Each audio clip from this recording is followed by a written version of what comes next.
لیکن جو عرض کروں گا وہ یہ ہے کہ آپ اس کا ضرور جائزہ لے لیجئے گا انہی چند دنوں کے اندر، اس سے پہلے کہ عید کی چھٹیاں ختم ہوں، کہ میں نے اور آپ نے اچیو کیا کیا، حاصل کیا کیا۔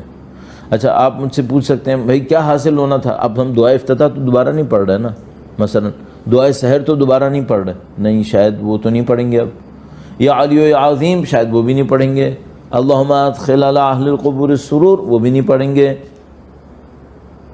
قرآن کریم ہر روز ایک سپارہ پڑھ رہے تھے وہ بھی اب نہیں پڑھیں گے، روزہ رکھ رہے تھے وہ بھی نہیں رکھیں گے، سحری کر رہے تھے وہ بھی نہیں کریں گے۔ تو سوال یہ ہے کہ اب آپ ماہ رمضان سے لے کے کیا جائیں گے؟ امپورٹنٹ سوال ہے نا کہ بھئی پھر لے کے کیا جائیں گے؟ ہاں لے کے جائیں گے کہ ماہ مبارک رمضان میں آپ بندگی کا ایک خاص احساس کر رہے تھے، وہ بندگی کا احساس شوال میں بھی باقی رہے۔ تو مثال کے طور پر ہم بعض لوگوں کو دیکھتے ہیں وہ کہتے ہیں کہ بھائی روزے سے ہوں جھوٹ نہیں بولوں گا، تو بندے خدا بغیر روزے کے کیوں بول رہے ہو؟ جھوٹ تو پھر بھی حرام ہے۔ ہاں ٹھیک ہے تم نے اچھا کیا، روزے کا خیال کیا تو جھوٹ نہیں بولا، لیکن یہ کہ بغیر روزے کے بولنا جائز نہیں ہوگا، وہ ابھی بھی حرام ہوگا۔ تم جو اللہ کے بندے تھے ماہ مبارک رمضان میں، اس بندگی کو آپ کیوں ضائع کر رہے ہو؟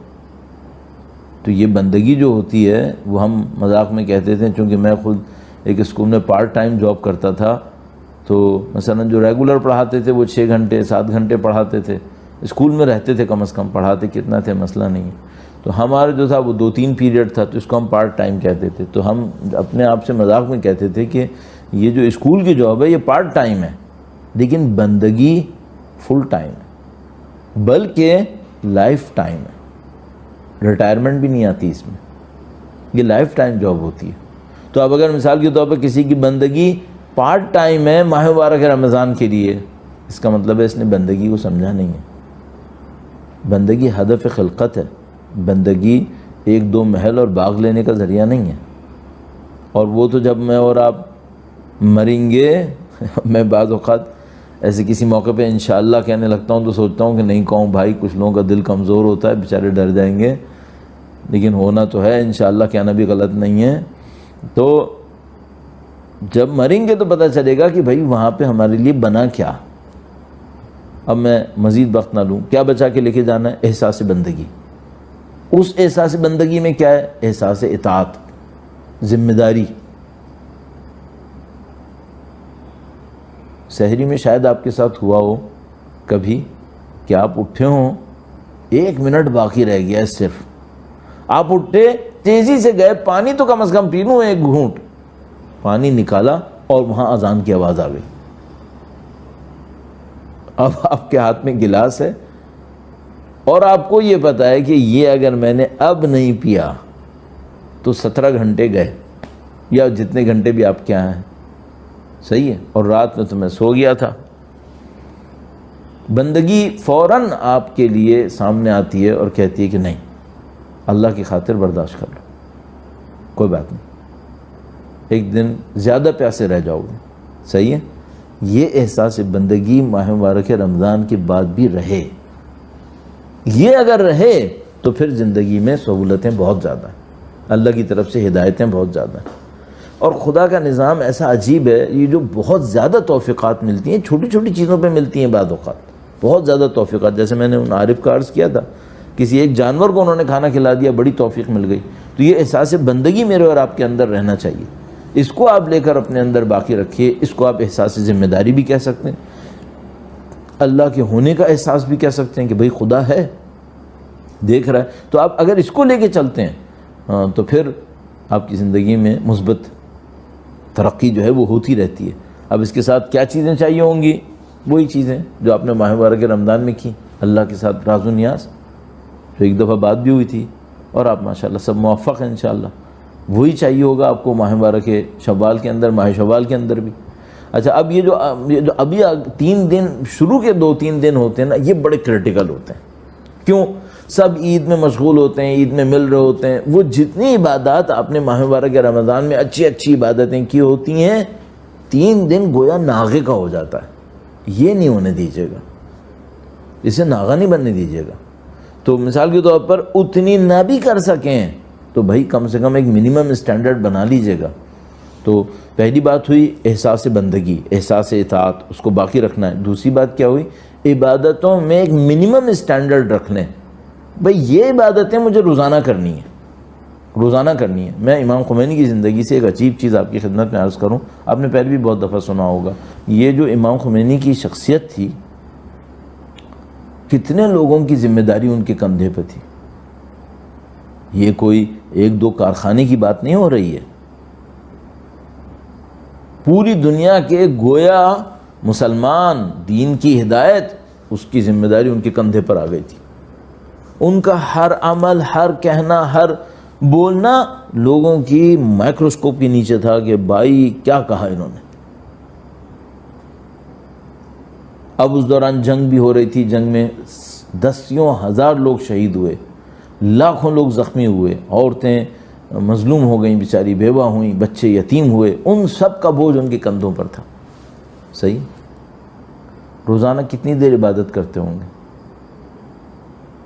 کوئی ڈاؤٹ نہیں ہے اس کے اندر، روزانہ فجر کے وقت کم سے کم 2 گھنٹہ عبادت کرتے تھے، کم از کم۔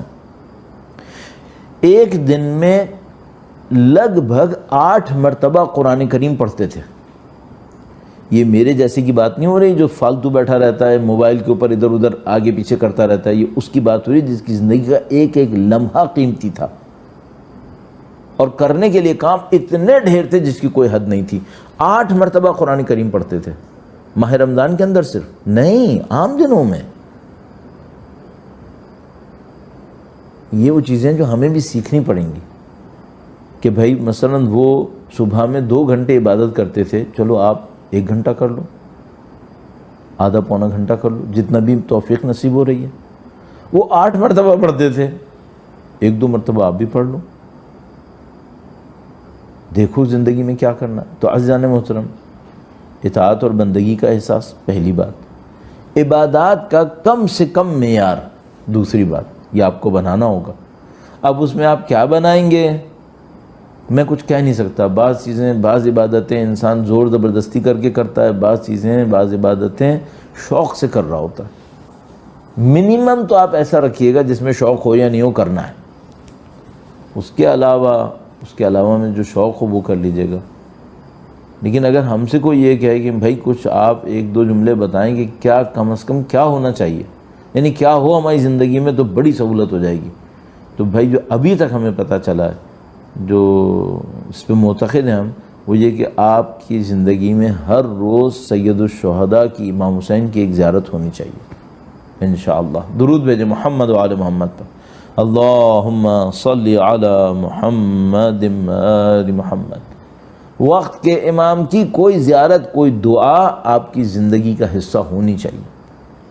قرآن کریم کی تلاوت آپ کی اور میری زندگی کا حصہ ہونا چاہیے۔ ظاہر ہے کہ یہ ہماری واجب نمازوں کے علاوہ کی بات ہو رہی ہے۔ یہ 2 پوائنٹ ہو گئے۔ اب ایک تیسرا پوائنٹ، چونکہ وقت کم ہوتا ہے اب تو آپ سلسلے کا آخری ہے، تو تیسرے پوائنٹ کی طرف جلدی سے جاتے ہیں، اب میں اس میں مزید وقت نہ لوں۔ ایک بار پھر درود بھیجے گا محمد و آل محمد پر، اللہم صلی علی محمد آل محمد وعجل فرجہ۔ تو ہمارے پاس وہ جتنی روایات ہیں خوشی کے معاملے میں، عید کے معاملے میں، آپ ان کو جا کے دیکھیے، لب لباب کیا نکلے گا؟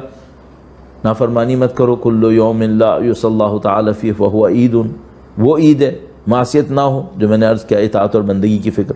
دوسری عید کہاں پر ہے؟ دوسروں کا دل خوش کرو، دوسروں کے لیے۔ تو اب مثال کے طور پر آپ عید منائیں گے 2-3 دن، آپ کیسے دوسروں کا دل خوش کر سکتے ہیں؟ یہ بہت مسئلہ ہے، دوسروں کا دل خوش کیسے کریں گے؟ اس دنیا میں کچھ لوگ شاید ہوں گے جن کو اگر آپ رابطہ کر کے سلام کر لیں، حال احوال پوچھ لیں، شاید وہ خوش ہوں گے، تو یہ کام آپ کر لیجئے گا۔ کچھ ممکن ہے کہ دنیا میں ایسے لوگ ہوں جن کو اگر آپ عید کے دن، عید کے اطراف میں کوئی مدد دے دیں تو وہ خوش ہو جائیں، تو یہ آپ کر لیجئے گا۔ کیا مرحومین کو بھی خوش کیا جا سکتا ہے؟ وہ بھی خوش ہوتے ہیں، غمگین ہوتے ہیں، ہاں، وہ چونکہ وہاں زندہ ہیں، زندگی ہے ان کی۔